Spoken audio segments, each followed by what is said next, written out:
prophète. Allô? Mon prophète, bonsoir. Allô? Oui, mon prophète, bonsoir. Bonsoir, bonsoir. Vous m'écoutez là? Oui, je vous écoute. Voilà, oui. Vous dites que vous appelez pourquoi? Je vous ai suivi chez un frère, donc j'ai demandé votre numéro, il me l'a donné, donc je vous ai écrit, on en a pris rendez-vous aujourd'hui. Oui. Et j'ai un souci, et je voulais vous faire part de ça. Et je vais commencer à me confesser par mes péchés que j'avais fait, mais c'était dans l'enfance et dans l'ignorance. Et c'était quoi? Il y avait notre petit frère qui était notre Benjamin. Et on se couchait avec deux de mes cousins. Donc, on s'amusait. C'est dans l'enfance, on s'amusait, on se couchait. Donc, ce acte, moi, j'ai gardé ça dans mes pensées jusqu'à aujourd'hui. Et comme je suivais les gens confesser leurs péchés, et j'ai voulu commencer par ça. Et jusqu'à présent, quand je les vois, ce n'est pas que je veux leur mal, mais je déteste ce acte. Et ça me fait mal jusqu'à présent. Et je pose la question, pourquoi ça s'est allé jusqu'à ce point? Et donc, je regrette énormément. Et je prie Dieu de me pardonner pour ce acte. Donc, c'est-à-dire, vous avez commis l'inceste, toi? L'inceste. Oui. C'est ça, non? C'est depuis l'enfance, mais j'ai gardé ça, je ne sais pas pourquoi. Et j'ai vu que c'est une chose qui est mal, que Dieu n'a pas aimé. Justement. Et nous, dans l'enfance, on ne savait pas que c'était un péché. Donc, comme on était tout petits, on s'amusait. Donc, nos parents n'avaient pas les yeux sur nous, donc on s'amusait. Et par après, j'ai quitté chez nous, je suis venue à Lomé et j'ai fait part à un frère du renouveau charismatique qui a prié avec moi. Mais non, j'ai dit que je dois vous le dire, je dois vous le confesser. Ok. Donc, quand on a fait ça, donc moi, on avait grandi, arrivé en classe de 3e, et j'avais commis la fornication, j'étais sortie avec un gars qui était en classe de terminale. Et par après, comme lui, il a quitté, il a eu son bac, il est parti. Donc, je suis venue dans la villa Lomé ici. Et en 2015, j'ai vu un gars. Et bien avant ça, je priais à mon Dieu de me donner l'homme qui va m'épouser, l'homme qui sera séduit, l'homme qui va m'aimer, l'homme qui va m'épouser. Et j'ai trouvé un gars en 2015. On était ensemble. En 2016, il a voyagé. Il est parti en Europe sans que je ne le sache. Et c'est à travers sa sœur que j'ai su qu'il n'est plus, il n'est plus là, il est parti. Mais sa sœur ne m'a pas dit qu'il est parti en Europe. Sa sœur m'a juste dit qu'il est parti au Ghana. Donc moi, je comptais qu'il allait revenir. Parce que lorsqu'il m'avait dragué, il m'avait dit, je lui ai posé la question si vraiment il va m'épouser. Et il me disait que ça dépendra de mon comportement. Si qu'il va m'épouser, ça dépendra de mon comportement. J'ai dit d'accord. Et par après, je lui ai posé la question si sa maman est au courant. Il m'a dit oui, qu'il a dit ça à sa maman. Et lorsque j'étais venue à Lomé, je faisais une formation hôtelière. Donc j'avais une amie, copine. C'est grâce à cette amie-là que moi je les ai connus. C'est en allant avec l'amie-là dans leur maison que moi, le gars m'a dragué. Donc on était ensemble, je lui ai posé la question, tout et tout. Et par après, il a voyagé, moi je ne le sais pas. Et j'ai demandé à sa danseuse me disait qu'il était parti au Ghana. Oui. Et vous voulez maintenant comprendre pourquoi? Non, laissez l'autre là, j'ai compris, il n'y a pas de souci. Vous voulez comprendre pourquoi maintenant? Oui, parce qu'en 2019, il m'avait promis qu'il va m'épouser. Donc, j'ai su par après, quelqu'un m'a dit que à travers la femme de son grand frère, qu'il a voyagé, qu'il a une autre femme là-bas, là où il est parti. Vous vous appelez d'où? Vous êtes dans quel pays? J'appelle du Togo. Ok. D'accord. Donc vous voulez qu'on prie pour le mariage, c'est ça? S'il vous plaît, prophète. Vous voulez qu'on prie pour le mariage, c'est ça? Oui. D'accord. Mais j'ai su que, par après, j'ai su qu'il s'est marié là-bas. Mais et après, en 2020, il m'a dit non, que l'affaire, moi je ne l'ai pas demandé. C'est après qu'il m'a dit qu'il a su le problème après. Que c'est quelqu'un qui l'a dit, on m'a dit qu'il s'est marié là-bas, qu'il ne s'est pas marié, que la personne est sa patronne. Pourquoi je vais apprendre à faire et refuser d'aller dans leur maison? Il a commencé par faire par là. J'ai dit d'accord. Et moi aussi, je me suis dit dans mon cœur que moi aussi, je dois voir si réellement tu veux me prendre comme épouse. Et donc, jusqu'à présent, on ne s'écrit pas, il ne m'envoie plus de messages, il ne m'appelle pas. Donc, là où je suis, je demande à Dieu de me donner ce qui m'appartient, ou bien je ne sais pas. Ok. Vous avez quel âge? Vous avez quel âge? J'ai 28 ans. Vous avez 28 ans. Mais le monsieur, si je le vois, je vois avec quelqu'un à côté de lui. Est-ce que vous comprenez? Maintenant, oui, Dieu n'est pas en train de me dire si c'est sa femme ou pas, mais je vois une femme à côté de lui. Est-ce que vous comprenez? Voilà. Oui, d'accord. Donc maintenant, je vais prier pour vous. Que Dieu vous ouvre les portes du mariage. Est-ce que vous comprenez? D'accord. Si c'est lui qui est dans votre cœur, ou alors, parce que le Seigneur n'est pas en train de me confirmer s'il est marié ou pas, mais je vois une femme à côté de lui. Est-ce que vous comprenez? D'accord. Merci.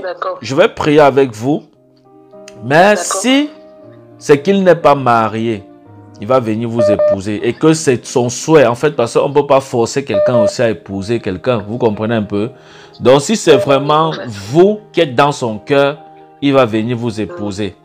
Mais si ce n'est pas vous qui êtes dans son cœur et qu'il est seulement là pour vous perdre le temps, il va se chercher et Dieu va vous ouvrir les portes pour quelqu'un d'autre. Est-ce que vous comprenez? Voilà, je vais prier ça comme ça. On est d'accord? Parce que depuis 2007, depuis 2015 jusqu'à présent, je ne retrouve plus quelqu'un. Même quand je passe, certaines personnes me disent que toi, tu es marié, on te voit comme une femme mariée. Je me dis que je ne suis pas mariée. Bon, je ne sais pas ce qui se passe. Non, on te dit qu'on te voit comme une femme mariée parce que tu te comportes comme une femme mariée. Oui, c'est ce que les gens me disent. Voilà, c'est parce que tu te comportes comme... Il ne faut pas te négliger, il faut t'entretenir. D'accord. Tu comprends, non? D'accord. Il faut t'entretenir. Donc, c'est ça le problème. Parce que quand tu m'as dit ça, c'est ce que Dieu m'a montré dans l'esprit. Donc, il faut t'entretenir. Faut pas te laisser négliger. Voilà. Il faut te rendre belle. D'accord. Parce que tu crois que quel homme va venir épouser une femme qui ne prend pas soin d'elle? D'accord. Hein? Ça n'existe pas. Oui, d'accord. Voilà. Donc, il faut... Oui. Quand je parle, tu comprends ce que je veux dire, non? Oui, oui. Voilà. Est-ce qu'on se connaît quelque part? C'est pas mon habillement et mon comportement, la façon dont je m'habille comme une dame et autre, c'est aussi là. Voilà. Bon, maintenant, est-ce que j'étais avec toi en Côte d'Ivoire? Tu as dit que tu appelles du Gabon, hein, c'est où? Non, du Togo. Du Togo. Du Togo. Est-ce que j'habite avec toi au Togo? Non. Voilà. Donc, c'est Dieu qui m'a révélé ça. Tu comprends, non? D'accord. Ok. D'accord, prophète. Ok. Je vais prier pour toi. Que le Seigneur... D'accord. Voilà. Si ce monsieur veut réellement t'épouser, que le Seigneur ouvre la porte pour qu'il vienne t'épouser. Mais s'il est là pour te perdre le temps, qu'il quitte sur ta voie et Dieu va t'ouvrir une porte pour quelqu'un d'autre pour le mariage. Amen. Tu comprends, non? Voilà. Ne reste pas t'appuyer sur quelqu'un sur qui tu n'es même pas sûr s'il va t'épouser ou pas. Vous êtes là à distance et vous dites seulement je t'aime, le temps passe. Ça fait combien d'années aujourd'hui? S'il vous plaît, prophète. Ça fait combien d'années aujourd'hui? Depuis 2015 jusqu'à maintenant, ça fait pratiquement 6 ans ou 7 ans. Voilà. Mais tu es là, tu attends, alors qu'il n'a même pas encore doté, rien. Tu attends quoi? Il faut être sage. L'Europe, parfois, l'Europe c'est compliqué. Vous pouvez voir quelqu'un vient en Europe comme ça pour rentrer. Il ne rentre pas parce que la position n'est pas encore bonne, même par rapport au papier pour rentrer. Vous allez attendre, vous ne savez pas quand Dieu va le bénir avec les papiers. Et il ne vous a même pas épousé. Vous êtes là, vous perdez le temps. Après, vous allez vous réveiller un jour, voir les cheveux blancs sur votre tête. Parce que vous êtes en train d'attendre votre personne qui est partie en Europe. Non. En plus, si c'était votre mari, ça se comprend. Mais vous êtes parti seulement, bébé, je t'aime, viens, on va s'épouser et tout ça. Maintenant, il y a la réalité de... Il y a la réalité... Hein? Il ne m'a rien fait, doté ni... Voilà, il n'a rien fait, donc pourquoi te perdre le temps? Donc, il y a la réalité, il y a ce qu'on appelle la réalité du terrain. Donc, quand on est en Afrique, on peut promettre tout, quand on veut venir en Europe, là, on peut promettre toi, sa copine, dit qu'on va l'épouser et tout ça, mais quand on vient en Europe, c'est autre chose. Il y a une autre réalité sur le terrain. Tu comprends, non? Voilà. Donc, ne perds pas ton temps pour rien. Amen. Amen. Ok, je peux prier pour toi. Oui, prophète. Ok. Seigneur, je prie pour ta fille depuis le Togo, au nom de Jésus-Christ de Nazareth. Père, je prie que tu pardonnes ta fille de tous ces actes d'inceste qu'elle a commis, qui n'a pas glorifié ton nom, ces choses abominables qu'elle a commises, Seigneur, Seigneur, je prie que tu pardonnes au nom de Jésus-Christ de Nazareth. Père, laisse que ton sang la purifie, la lave et la nettoie. Et pardonne aussi, Seigneur, ses frères avec lesquels elle a fait ces choses-là. Père, je prie que tu pardonnes chacun et chacune au nom de Jésus-Christ de Nazareth. Seigneur, laisse que ton sang lave ta fille que voici de tous ses péchés d'inceste au nom de Jésus-Christ de Nazareth. Seigneur, merci parce que tu le fais. Merci parce que tu la restaures par ton glorieux nom. Au nom de Jésus, je t'ai prié. Amen. Amen. Amen. Alléluia. Merci, prophète. Non, dites merci à Jésus. Je n'aime pas quand on me dit merci. Dites merci à Jésus. Dites merci Jésus. Merci Jésus. Alléluia. Merci, Jésus. Voilà. Merci Jésus. Merci Jésus, c'est bien. Gloire à Jésus. Gloire à Jésus. Voilà. Maintenant, je vais prier pour vous par rapport à votre mariage. Vous comprenez? D'accord. Voilà. Mais quand je vais finir de prier pour vous, D'accord. je vais vous dire, vous allez... Donc, je vais prier pour vous d'abord, que Dieu vous ouvre les portes du mariage. Vous comprenez, non? Père, je prie que tu l'ouvres les portes du mariage au nom de Jésus. Je prie que ta faveur et ta grâce reposent sur elle, que les portes du mariage s'ouvrent en sa faveur au nom de Jésus-Christ de Nazareth. Seigneur, je prie que si ce monsieur, cette personne, Seigneur, son ami qui lui a laissé au Togo, Seigneur, je prie que si c'est lui qui doit l'épouser, Père, je prie que tu l'ouvres les portes afin que cela soit fait dans le nom puissant de Jésus-Christ de Nazareth. Père, je prie que si tel n'est pas le cas, Seigneur, que tu l'éloignes de la vie de ta fille et que au nom de Jésus-Christ de Nazareth, tu l'ouvres une porte du mariage au nom de Jésus-Christ de Nazareth.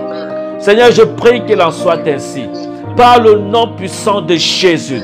Père, je prie qu'il en soit ainsi au nom de Jésus. Ouvre-lui les portes du mariage au nom de Jésus-Christ de Nazareth. Père, ouvre à ta fille les portes du mariage par le nom puissant de Jésus-Christ de Nazareth.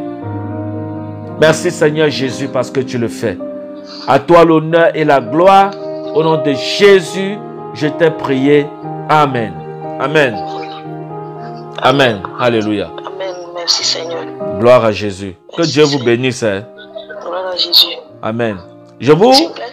C'est un conseil. Hein. Je vous conseille de sceller cette alliance, de sceller ça avec une offrande maritale. Est-ce que vous comprenez?